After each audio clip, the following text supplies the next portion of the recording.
What I'd like to talk about today and focus on is what I believe is the next big step forward.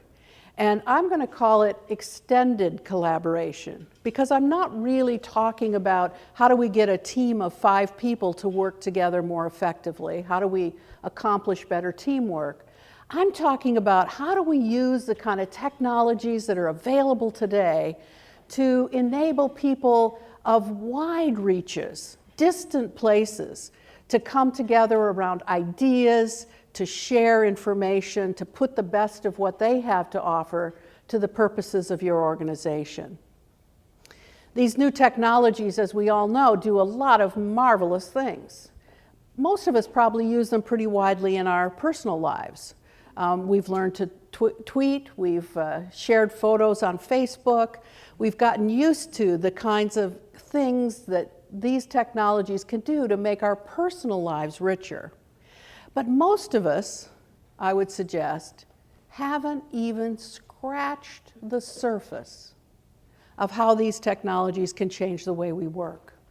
We've spent the last 10 years getting to know them in our personal lives, and we're just now beginning to get serious about how to really leverage them in substantial ways within our companies. A couple of years ago, I used to talk to groups and have lots of pushback about this whole idea. Executives who would say, "We're never going to have that in my company. That technology is not going to happen. I don't like it, I don't want people using it, etc." Today, I would argue that train's left the station. Those things are going to happen. They're coming. If you don't have them in your company, you will soon. And the question is not, will there be a different level of performance? The question really is, will you be among the leaders to obtain that? I would argue that companies that we think of when we look back in 50 years or our children look back in 100 years as icons of this century will be ones who have mastered something about how to mobilize intelligence. They will have figured out what it takes to really get the intelligence of people infused into everything they do in their organization. Whether that's using one's particular knowledge in the best service of the organization, whether it's combining 2 different people with 2 different types of knowledge in ways that come up with new and innovative ideas, whether it's about harnessing the smallest units of knowledge, as Google is showing us how to do, and to create business value out of those tiny pieces of information. Whatever it is, the companies who will be icons this century will be ones that know how to do this. And again, I would suggest if I gave you, again, another blank piece of paper and ask you to design an organization that is optimized around leveraging knowledge, that you design a very different type of organization. It would look quite different. The dominant processes, the dominant capabilities would be quite different than the ones you would have designed for that quantity, quality, and cost organization of the past. And so the heart of our challenge, I believe, as HR leaders, is to help our organizations begin to evolve from organizations that were optimized for last century's challenge to ones that are ready to meet the challenge of this century. How many of you have ever caught yourselves saying this to your children? "If you want me to treat you like an adult, you better act like an adult." I think I might have said that a couple times.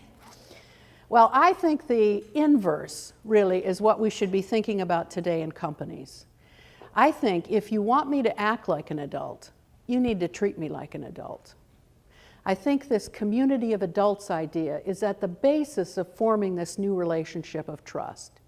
If you want your employees to act like adults, and I would suggest increasingly you do not want them to follow instructions rotely. You want them to think, you want them to create, you want them to use their own initiative. You want them to decide what information should be shared with whom. You want them to be thinking about the betterment of the enterprise throughout every action they take. Those are adult activities. And if you want your employees to act like adults, to take that initiative, you better treat them like adults. That can come in a lot of different ways. You can think about it in terms of issues of time and place. In some businesses, I know some businesses you have to be in a certain place and time. But think about stop measuring time or monitoring the place that people work, if possible. Think about it in terms of how you define task and role. Break work into projects. Encourage people to rotate roles and take on different projects over time. Think about it in terms of how you define the work approach. Specify only the things that are non-negotiable, the principles that people have to live with, and let them have the creativity to invent within those boundaries the way to get work done most effectively. Particularly with your younger employees, I think you'll be astonished at some of the out-of-the-box ways they'll come up with to get something done that you and I may have thought there was only one way to get done up till now. Individual careers, offer them options and choices. Determination of fare, make the arrangements transparent. This particular role pays this amount, or however else you feel would be the best way to do it. You've all heard the Best Buy example, but I think it's probably the best one out there, at least certainly the first one out there, of a company that gave up on time and place and told people that all they cared about were the results. You get the results done, you can do it for as long as it takes to get those results done at any place you want to do it. It had a marvelous effect on their discretionary effort. Engagement levels skyrocketed as they adopted this approach. I'm a big fan of Deloitte's work in mass career customization. I think it really is an appropriate reflection of helping people have choice about their individual career path. Now, what Deloitte has done is given people choice about the intensity with which they want to work at any given point in time, so that people who have, I don't know, want to go to school nights or have small children they need to care for, whatever it is, whatever reason, doesn't matter, can choose assignments that have less travel, maybe less intense time commitments, for a period of time while that condition exists. And then when that condition changes, they can choose a more difficult, more complicated, more travel-intensive assignment, if that's what they'd like to do.